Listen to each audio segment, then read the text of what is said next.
नमस्कार, मैं पलक त्रिवेदी और आप देख रहे हैं टीवी 24 नेटवर्क। उत्तर प्रदेश में धर्म और जाति को लेकर राजनीति नई बात नहीं है, जिसमें नेताओं के आरोप प्रत्यारोप से लेकर जनता का वोट भी बहुत हद तक जाति और धर्म के आधार पर दिया जाता है। यानी आसान भाषा में कहा जाए तो हिंदू बनाम मुस्लिम उत्तर प्रदेश में नई बात नहीं है। तो वहीं अब यूपी में हिंदू बनाम मुस्लिम राजनीति को लेकर एक और मुद्दा सामने आया और ये कहीं और का नहीं, राज्यसभा में गृह मंत्रालय में कामकाज के लेकर चर्चा के दौरान सामने आया। जी हाँ, जहां अभी देश में औरंगजेब को लेकर चल रहा मुद्दा शांत नहीं हुआ था, वहीं अब सपा सांसद रामजी लाल सुमन ने बाबर पर बयान देकर नए मुद्दे को छेड़ दिया है। जी हाँ, राज्यसभा में चर्चा के बीच उन्होंने विवादित बयान दिया है। चर्चा के दौरान उन्होंने बाबर पर बयान के साथ हिंदू धर्म पर भी निशाना साधा है। उन्होंने कहा कि मुसलमान बाबर की औलाद है, लेकिन तुम तो गद्दार राणा सांगा की औलाद हो। फिर क्या था, उनके इस बयान पर राजनीति शुरू हो गई।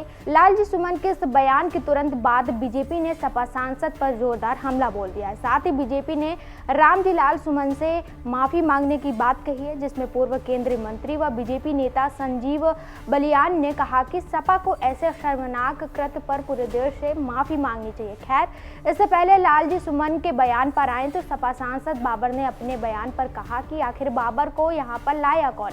उन्होंने कहा कि इब्राहिम लोदी को हराने के लिए बाबर को राणा सांगा लेकर आया था, तो अगर मुसलमान बाबर की औलाद है फिर तो तुम गद्दार राणा सांगा की औलाद हो। हिंदुस्तान में तय होना चाहिए कि अगर बाबर की आलोचना हो तो राणा सांगा की आलोचना भी होनी चाहिए। वो यही नहीं रुके, इसके आगे उन्होंने कहा कि बीजेपी के लोगों का तकिया कलाम हो गया है कि इनके में बाबर का डीएनए है। वे लोग हर जगह इस बात को दोहराते हैं। उन्होंने कहा कि हिंदुस्तान का मुसलमान तो बाबर को नहीं, मोहम्मद साहब को अपना आदर्श मानता है। यहाँ का मुसलमान सूफी संतों की परंपरा को अपना आदर्श मानता है। खैर, लालजी सुमन की बात करें तो उन्होंने बयान तो दे दिया, पर अब ये देखना दिलचस्प होगा कि सपा के बड़े नेताओं या फिर विशेष तौर पर अखिलेश यादव की इस बयान पर क्या प्रतिक्रिया आती है, क्योंकि पिछले कुछ समय से समाजवादी पार्टी अपने कोर मुस्लिम वोटर के साथ हिंदू वोटरों को भी साधने का प्रयास कर रही है। ऐसे में अपने ही एक राज्यसभा सांसद द्वारा ऐसा हिंदू विरोधी बयान उनकी हिंदू हितैषी होने की रणनीति पर पानी फेर सकती है। बहरहाल, मुद्दे पर दोबारा आए तो इस बयान के तुरंत बाद बीजेपी नेता व पूर्व केंद्रीय मंत्री संजीव बलियान ने कहा कि धिक्कार है, तुष्टीकरण की सभी हदें पार करके सपा नेता ने संसद में महान वीर राणा सांगा को गद्दार कहकर हमारे राजपूत समाज का और समस्त हिंदू समाज का घोर अपमान किया है। इसके बाद ये मामला सिर्फ एक बयान तक सीमित नहीं रहा। लालजी सुमन के बयान के बाद योगी सरकार के कैबिनेट मंत्री ओपी राजभर ने भी सपा पर जमकर हमला बोलते हुए कहा कि समाजवादी पार्टी के सांसद और नेता अपना आपा खो बैठे हैं। वे फिजूल की बातों की चर्चा सदन में कर रहे हैं। सदन जनता की समस्या को लेकर चर्चा करने का एक केंद्र है, लेकिन समाजवादी पार्टी के एक भी नेता ऐसा नहीं करते। वे हमेशा से नफरत का बीज बो रहे हैं और आज भी वही उन्होंने करने का प्रयास किया। इसके बाद भारतीय जनता पार्टी के आधिकारिक ट्विटर हैंडल पर लालजी सुमन का वीडियो पोस्ट करते हुए लिखा गया कि सपा के नेता अपने संस्कारों के अनुरूप तुष्टीकरण की सियासत में इस कदर डूब चुके हैं कि वो विदेशी आक्रांताओं का महिमा मंडल करने के लिए भारतीय महापुरुषों को अपमानित करने की जरा सा भी उन्हें फर्क नहीं पड़ रहा है। संसद में सपा सांसद रामजी लाल सुमन की टिप्पणी बेहद शर्मनाक है। उन्हें अपने इस बयान के लिए माफी मांगनी चाहिए, जिसके बाद इस ट्वीट के कई लोग रिट्वीट कर रहे हैं, कई लोग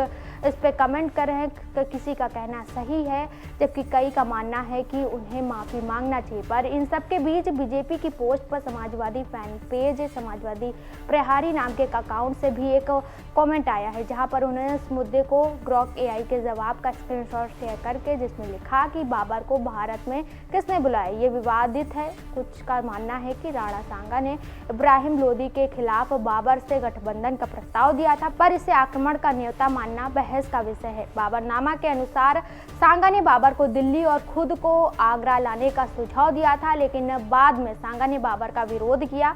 ये बीजेपी एसपी के बीच राजनीतिक विवाद का हिस्सा है, जहां बीजेपी से राणा सांगा का अपमान मानती है। ऐतिहासिक तथ्य जटिल हैं और स्पष्ट जवाब नहीं देते। बता दें कि ग्रॉक एआई पिछले कई दिनों से अपने जवाबों को लेकर चर्चा में बना हुआ है। खैर, अब इन आरोप प्रत्यारोप और ग्रॉक के स्क्रीनशॉट के बाद अब ये देखना दिलचस्प होगा कि आखिर ये मुद्दा कहां तक पहुंचता है। क्या लालजी सुमन वाकई माफी मांगेंगे अपने इस बयान पर, या साथ ही इस पर राजनीति तेज होगी आरोप के माध्यम से, या फिर ये मामला यहीं थम जाएगा। बहरहाल इस मुद्दे पर आपकी क्या राय है, आप क्या समझते हैं, आप इस वीडियो के जरिए कमेंट बॉक्स में ज़रूर बताइएगा। फिलहाल के लिए इतना ही। ऐसे ही ताज़ा जानकारी और खबरों के लिए हमारे साथ जुड़े रहिए और देखते रहिए TV24 नेटवर्क।